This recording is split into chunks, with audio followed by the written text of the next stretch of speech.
Bonjour et bienvenue sur cette chaîne dédiée au concours de la fonction publique.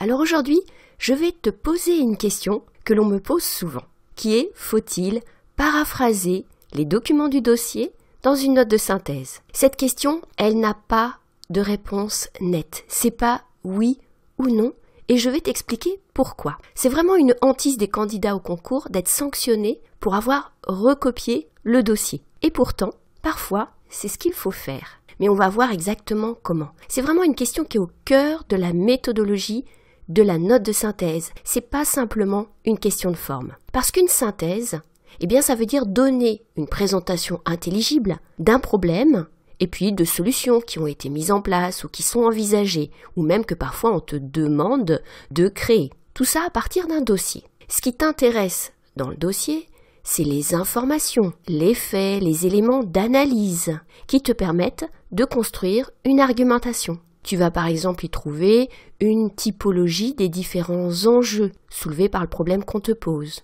ou des facteurs explicatifs. Autant d'éléments qui vont donc te permettre de faire une sorte de démonstration. Alors cette démonstration, je t'en ai déjà parlé, elle suit en fait un plan type sur lequel tu vas pouvoir trouver un podcast sur cette même chaîne. Je te fais apparaître le lien ici sur ton écran.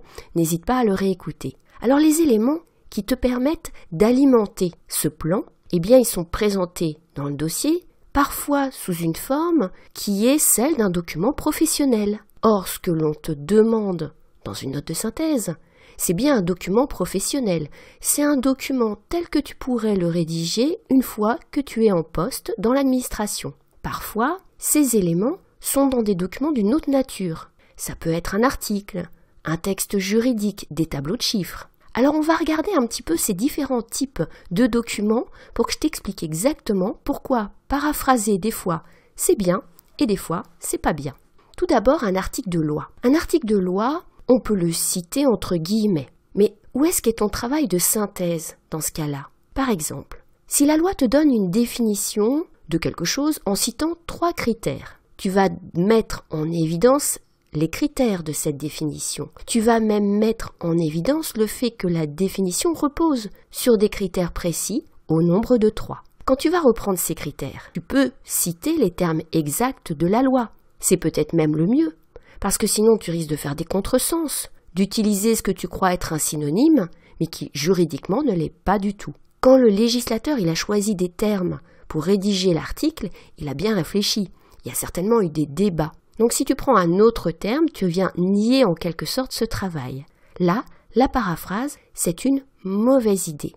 Mais la citation entre guillemets, c'est également une mauvaise idée. C'est-à-dire que si tu ne fais que recopier l'article, tu n'auras pas fait le travail qu'attend le correcteur. Donc si je reprends pour résumer mon exemple, quand tu as une définition qui présente dans la loi 3 critères, tu vas reprendre ces 3 critères, tu vas les synthétiser, mais quand tu vas les citer précisément, tu vas utiliser les termes de la loi. Je vais te donner un deuxième exemple. Si tu as un document qui est constitué d'un tableau de chiffres, imagine une page, un tableau de chiffres avec un titre et une légende. Déjà, il faut que tu penses à l'utiliser. Tu sais que dans les dossiers, il n'y a plus, ça se faisait un petit peu à un moment, mais il n'y a plus maintenant de documents inutiles. Si les organisateurs du concours ont choisi de mettre ce document, c'est parce qu'ils pensent que ce document t'apporte au moins un élément utile pour la démonstration. Donc même si tu l'utilises uniquement pour extraire un chiffre, tu montres au correcteur que tu as compris l'intérêt de ce document. Mais quand tu as ce document en face de toi, pense à regarder le titre du tableau. Souvent, ce titre, c'est en soi déjà une analyse. C'est pas la peine de la paraphraser, au contraire. Le titre, il est par nature synthétique et il te fournit des mots-clés utiles parce qu'ils sont porteurs de sens. Ils vont donc pouvoir faire avancer ton argumentation. Donc, n'hésite pas à reprendre les termes exacts qui sont dans le titre d'un tableau. Souvent d'ailleurs, on oublie de lire le titre, tout simplement. Et maintenant, je vais aborder le plus difficile et pourtant le plus courant dans les documents qui sont dans les dossiers de notes de synthèse, c'est-à-dire l'article de presse. Comme tous les documents, c'est une source, mais une source d'information dont la formulation peut être assez différente de ce qu'on attend de toi dans une note de synthèse. C'est pas un style, normalement, en tout cas si c'est pas une revue professionnelle, c'est pas un style professionnel. Ton travail, c'est pas de résumer l'article en le paraphrasant, on est bien d'accord. Je reviens sur le point tout à l'heure, tu vas développer une argumentation qui va s'enrichir des faits et des analyses que tu vas trouver dans ton article. Parfois, ton travail est de résumer, ça peut arriver. Par exemple, quand l'article te fournit une illustration et que toi tu choisis effectivement d'utiliser cet exemple pour appuyer un des points que tu développes dans ton plan. Eh bien, tu vas devoir résumer l'exemple. Tu ne vas pas réécrire l'article en entier, évidemment, dans ta copie. Si les termes utilisés dans l'article te semblent correspondre à ce que le correcteur de la copie attend, pas de problème, tu peux les reprendre. Mais tu vas souvent être amené à utiliser des termes qui permettent d'exprimer cet exemple, de l'expliciter en peu de mots. N'oublie pas que le correcteur, en tout cas le lecteur de ta note, n'est pas censé avoir connaissance du dossier. Donc ton exemple, il doit se comprendre au vu de ta note. On ne doit pas sous-entendre qu'il faut aller voir le document pour comprendre réellement en quoi cet exemple est intéressant. Tu trouveras des podcasts sur le vocabulaire de la note de synthèse sur cette chaîne qui vont te permettre de trouver des expressions qui permettent justement de synthétiser. Il y a bien un vocabulaire de la note de synthèse, en tout cas particulièrement utile dans les notes de synthèse. Donc cet exemple, eh bien tu vas le synthétiser. Ça veut dire en quelque sorte, si on veut paraphraser, mais c'est pas vraiment le bon terme, simplement tu vas le rendre beaucoup plus concis. Tu peux trouver dans un article d'autres éléments. Tu vas trouver par exemple des citations issues d'interviews. Alors ça n'a pas grand intérêt. Limite au maximum les citations dans ta note. N'utilise pas les guillemets, je te le déconseille, ça n'a pas d'intérêt de recopier ce qu'a dit un tel ou un tel.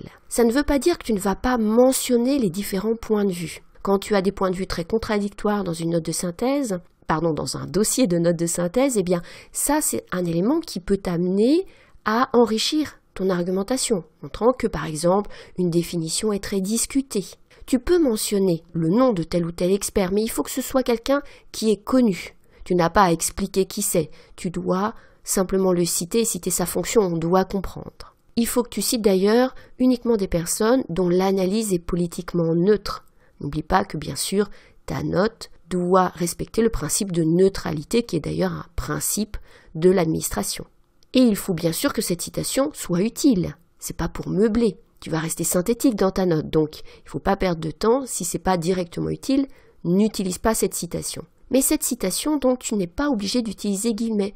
Tu reprends simplement ce que dit cet expert, tu expliques son point de vue en quelques mots, mais tu n'es pas obligé de le citer. Et maintenant, on va arriver au peut-être le plus difficile, mais aussi le plus intéressant. Ce que tu trouves dans un article, on l'a vu, des exemples, des illustrations, des faits, des interviews, donc possiblement des citations, mais on a vu qu'on n'aime pas trop les citations, mais surtout, tu vas y trouver des analyses. Et là aussi, il ne faut pas tomber dans la paraphrase.